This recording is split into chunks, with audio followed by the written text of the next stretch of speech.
Hey everybody, Anthony Alfredo here, and today I'm going to be showing you some of the graphic settings I personally like to use for iRacing.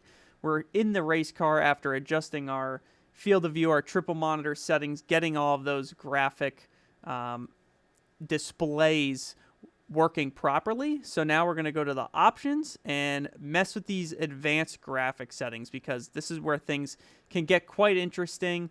I'll blow this up for you guys so it's a little bit easier to see. I'll go 125 so my big head doesn't block it in the corner. But as I stated in the previous video, we were setting up the triple monitors. I have screenshots on my phone of these settings that I've always had. So I'm just going to go right into copying those. The biggest thing for me is I don't have a dual PC set up. I do stream from my gaming PC.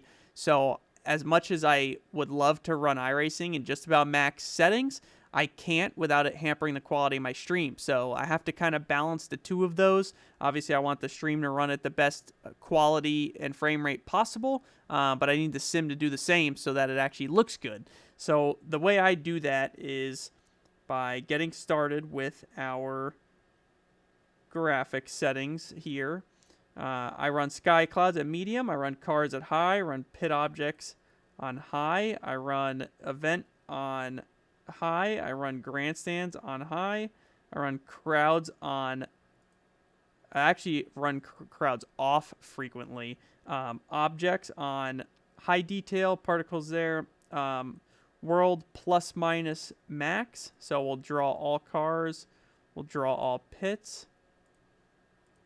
World plus minus max, cars plus minus max, max cars, we'll do 40.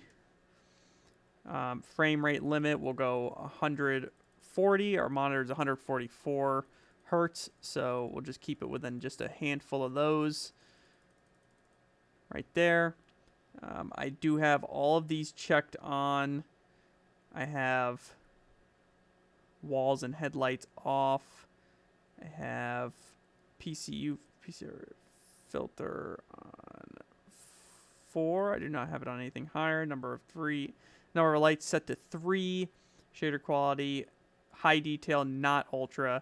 I do hide steering wheel. Will actually show only if it has display. I've always had on hide steering wheel, but this helps tremendously if you run road cars, just so that you can actually see the display because some of them have it on the steering wheel, like the IndyCar, Formula One car, and some of those other ones.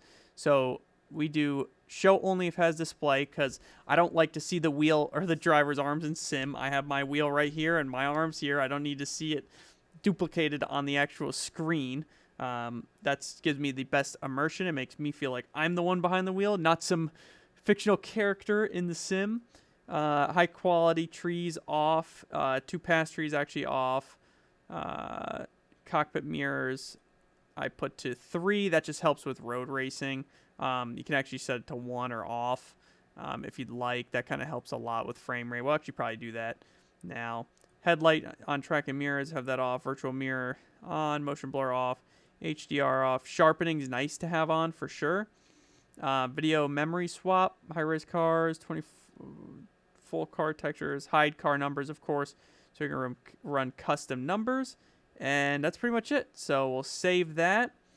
And usually the last thing I do is I go to my replay settings and I pretty much almost max these out, but I had some issues with that earlier on, so I'm just going to put some of these on medium, crowds low, objects low. Then we'll leave some of this other stuff on just so it has, for the sake of recording, everything looks pretty neat. We'll leave driver arms on. We'll put walls on. Number of lights 3. World plus minus max. 40/20, 40/12. That should be good. We can actually do that in graphic. You don't have to do all. I mean, 40's plenty. We do. That's actually cars out front and cars behind. So it's not that bad. I mean, if you really want, you can run 20 and 12, but we'll do 40 and 20, and then 40 and 12 here. I think that's plenty for what we're trying to accomplish. You don't need to see too many cars out back, right? You need to see most of them forward. So we'll do the same with cars and pits actually. We'll do 20 for both of those. Replay, back to replay here. Max, cube maps 0. We do have sharpening back on, and then that's it. So those are my former settings that I've been running for a couple years now, that I'm really happy with. I did have some issues with my PC more recently, and I had to actually lower those graphic settings even more, just because of the sake of my computer itself. But I'd be happy to share them with you if I do adjust them anymore and you guys would like to see. It's really based on personal preference and, more importantly, the hardware you have in your PC. So if you have a beast of a computer, you can max those things out, even if you're streaming maybe even.